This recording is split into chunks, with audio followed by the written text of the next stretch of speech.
அசுரர்கள் பூமியில் அரச குடும்பத்தில் மனிதனாக பிறந்துவிட்டனர்.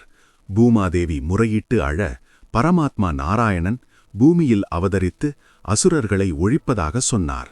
உடனே தேவர்கள் அனைவரும் பூமியில் பிறந்தனர். மகாபாரதத்தில் விப்ரசித்தி என்ற அசுரன் ஜராசந்தனாக பிறந்தான். ஹிரண்யகசிபுவே சிசுபாலனாக பிறந்தான். பிரஹ்லாதன் தம்பிகளில் ஒருவனான சம்ஹ்லாதன் சல்யனாக பிறந்தான். அனுஹ்லாதன் திருஷ்டகேதுவாக பிறந்தான். பாஷ்கலன் பகதத்தனாக பிறந்தான். ஸ்வர்பானு என்ற அசுரன் உக்ரசேனராக பிறந்தார். அஸ்வபதி என்ற அசுரன் கிருத்தவர்மனின் தந்தை ஹார்திக்காக பிறந்தார். அஜகன் என்ற அசுரன் சால்வனாக பிறந்தான். அஹரன் என்ற அரசன் பாஹ்லீகனாக பிறந்தான். தீர்க்கஜிஹ்வன் என்ற அரசன் காசிராஜனாக பிறந்தான். விக்ஷரன் என்ற அசுரனின் தம்பி பாண்டிய அரசனாக பிறந்தான். காலேயனின் மூன்றாவது பிள்ளை நிஷாதராஜனாக பிறந்தான். காலநேமி என்றார் அசுரன் கம்சனாக பிறந்தான். பிருகஸ்பதி துரோணராக பிறந்தார்.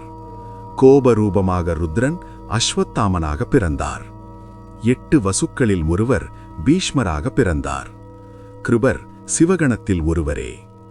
துவாபர புருஷன் சகுனியாக பிறந்தான். 7 மருத்துக்களில் ஒருவர் சாத்யகியாக பிறந்தார். 7 மருத்துக்களில் ஒருவர் திருபதனாக பிறந்தார். 7 மருத்துக்களில் ஒருவர் கிருதவர்மனாக பிறந்தார். 7 மருத்துக்களில் ஒருவர் விராடனாக பிறந்தார். ஹம்சன் என்ற கந்தர்வன் திருதராஷ்டிரனாக பிறந்தார். 7 மருத்துக்களில் ஒருவர் பாண்டுவாக பிறந்தார். யமதர்மன் விதுரராக பிறந்தார். கலிபுருஷன் துரியோதனனாக பிறந்தான். புலஸ்தியரால் படைக்கப்பட்ட ராட்சசர்கள் துஷ்சாதனன், துர்முகன், துஸ்ஸகன், யுயுத்சு என்று 100 சகோதரர்களாக துரியோதனனுக்கு தம்பியாக பிறந்தனர். தர்மதேவன் யுதிஷ்டிரராக பிறந்தார். வாயுதேவன் பீமனாக பிறந்தார். தேவேந்திரன் அர்ஜுனனாக பிறந்தார். அஸ்வினி குமாரர்கள் நகுலன் சகதேவனாக பிறந்தார்கள். சந்திரனின் பிள்ளை வர்ச்சஸ் அபிமன்யுவாக பிறந்தான். சிகண்டியும் ஒரு ராட்சசனே. விஸ்வேதேவர்கள் திரௌபதியின் பிள்ளைகளாக பிறந்தனர். அக்னிதேவன் திருஷ்டத்யும்னனாக பிறந்தார். சூரியதேவன் கர்ணனாக பிறந்தார். பரவாசுதேவன் கிருஷ்ணனாக பிறந்தார். ஆதிசேஷன் பலராமனாக பிறந்தார். சனத்குமாரர் பிரத்யும்னனாக பிறந்தார். தேவலோக அப்சரஸ்கள் 16,000 அரச கன்னிகைகளாக பிறந்து கிருஷ்ணனை மணந்தனர்.